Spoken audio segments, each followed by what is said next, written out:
বানাতে, এক একটা ক্যাপ্টেন ব্রিগেডিয়ার জেনারেল বানাতে বাংলাদেশ সরকারের খরচ হয় কোটি টাকা, বছরের পর বছর যায়। এতগুলি অফিসার বানাতে অন্তত আরো 2 যুগ লাগবে। কারা করলো? আল্লাহ, আজকে বিশাল সিরাতুন নবী ময়দান থেকে তোমার দরবারে ফরিয়াদ করি, আমার এত বড় ক্ষতি যারা করলো সেই দুশমনদেরকে গোটা জাতির সামনে ল্যাংটা বানায় দাও, গোটা জাতির সামনে উলঙ্গ করে দাও, প্রচন্ড শাস্তি গজব দিয়া লানত দিয়া ধ্বংস করে দাও। আর একটি বই, একটা প্রশ্ন এসেছে এই যুদ্ধ অপরাধ সম্পর্কে জানার জন্য, প্রশ্ন করেছে, বলছে যে সেখানে নাকি আমার নামও আছে। তো আমি তো সেই ব্যক্তি 1997 সনে বর্তমান প্রধানমন্ত্রী যিনি, উনি তখন প্রধানমন্ত্রী ছিলেন, ওনার উপস্থিতিতে আমি বলেছি 1971 সনের কোনো কাদা আমার গায়ে লাগে নাই। 1974 সন পর্যন্ত বাংলাদেশের কোন রাজনৈতিক দলের নেতা বা কর্মী আমি ছিলাম না। আমি চ্যালেঞ্জ করেছি, ওই চ্যালেঞ্জ পার্লামেন্টে রেকর্ড হয়ে আছে। লতিফুর রহমান সাহেব জানেন, আমার ভাই, উনি জানেন পার্লামেন্টে যে যা বলে তা রেকর্ড হয়, বই হয়, সংসদের বিতর্ক, এই বইয়ের নাম, ওই বইয়ের মধ্যে আমার এই চ্যালেঞ্জ লেখা আছে। আমি বলেছি যে ব্যক্তি আমাকে এই ধরনের গালি দিবে, আমাকে স্বাধীনতা বিরোধী হাবিজাবি বলবে, আমি তা প্রমাণ করতে না পারলে 10 কোটি টাকার মানহানি মামলা দায়ের করব। আমি জনকণ্ঠ পত্রিকা আমার বিরুদ্ধে ওই কথা লেখার পর আমি ওই পত্রিকার বিরুদ্ধে 10 কোটি টাকার মানহানি মামলা দায়ের করেছি, মামলা এখনো বিচারাধীন। এরপরে যুদ্ধাপরাধী বলা হয়েছে। ঢাকায় বসে কেউ যুদ্ধাপরাধী বললে তো হবে না, বলতে হবে আমার এলাকার মুক্তিযোদ্ধাদের, তারা আমারে দেখছে যে আমি কি করছি, ঠিক না?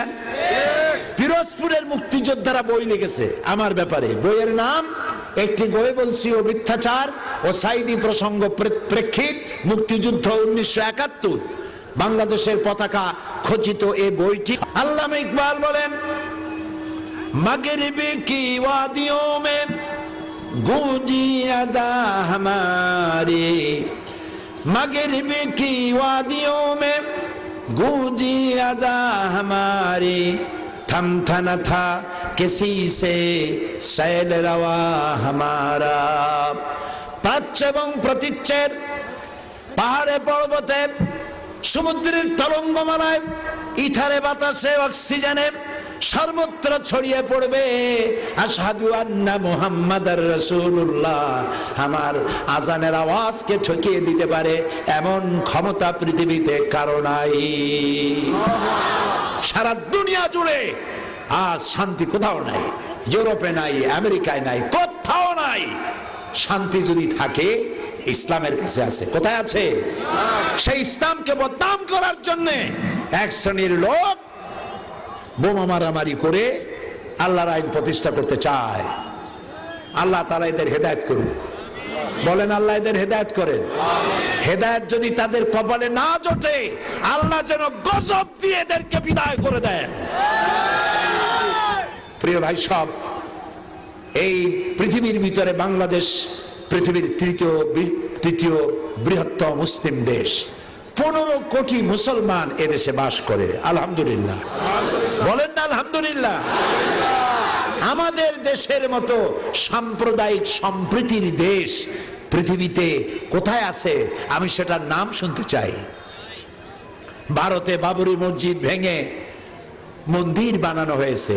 বাংলাদেশের কোন জেলার কোন মন্দির ভেঙে মসজিদ বানানো হয়েছে আমি শুনতে চাই?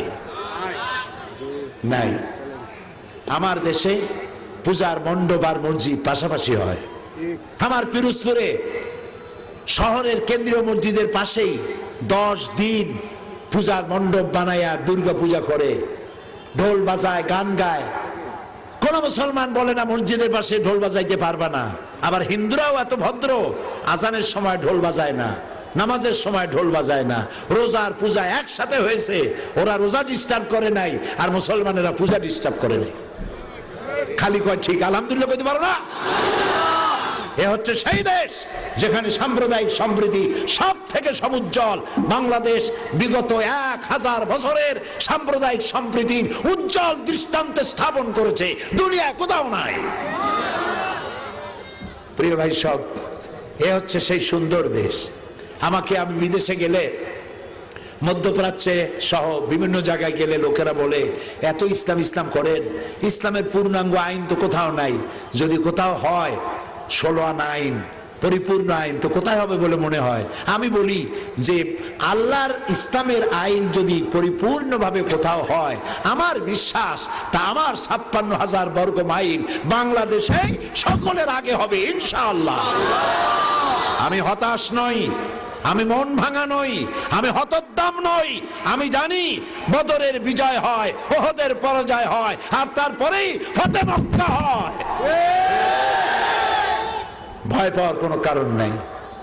প্রিয় ভাই সব, এ বাংলাদেশ একটি স্বর্ণের দেশ, আলহামদুলিল্লাহ। আমরা মিলেমিশে আছি, মিলেমিশে থাকতে চাই। আমাকে যখন প্রশ্ন করা হয় কিভাবে এই দৃঢ় প্রত্যয় আপনার জন্মালো, আমি বলি আমার দেশে 3 লক্ষ মসজিদ আছে। এই মসজিদের আজান শুনে, ফজরের আজান শুনে আমার 15 কোটি মানুষের ঘুম ভাঙে। আর রাতের বেলায় এশার আজান শুনে আমার লোকেরা নামাজ পড়ে ঘুমোতে যায়। আমার চাষিরা ফজরের নামাজ পড়ে, নিরন্ন চাষি, ঘরে খাবার নাই, পরোটা নাই, কালাইয়ের বড় বড় রুটিও বানাবার তাদের তৌফিক নাই। পান্তা ভাত খাইয়া, গামছা কোমরে বাঁধা, তারপরে গরু নিয়ে হাল চাষ করতে যায়। চাষ করতে করতে হাতে ঘড়ি নাই, সূর্যের দিকে তাকিয়ে দেখে সূর্য পড়ন্ত, জোহরে রক্ত হয়ে গেছে। কাদা পানি দিয়া কোন রকম উজু করে কোমরের গামছা খুলে মাথায় বেঁধে ক্ষুধার্ত পেট নিয়ে জমিনের আইলের উপরে দাঁড়িয়ে আমার চাষি আল্লাহকে সেজদা দেয়। এ আমার জাতি, এই আমার মুসলমান। এখানে আহলে হাদিস, এখানে সুন্নি, এখানে বিভিন্ন পীর মুরিদি, এখানে তাবলিগি জামাত, এখানে বিভিন্ন ইসলামী দল, সব মিলে মিশে এখানে ইসলামের জন্য আওয়ামী লীগ, বিএনপি, জামাত ইসলামী, জাতীয় পার্টি, তাবলিগ, কোন লীগ, কোনো কিছু বাধা নয়। ঐক্যবদ্ধভাবে সকলকেই শান্তির জন্য এগিয়ে আসতে হবে। যে বিশ্বনবীর সিরাত শুনতে এসেছি, সেই বিশ্বনবীর আদর্শ অনুযায়ী দেশ গড়তে চাই। তাতেই শান্তি, তাতেই মুক্তি।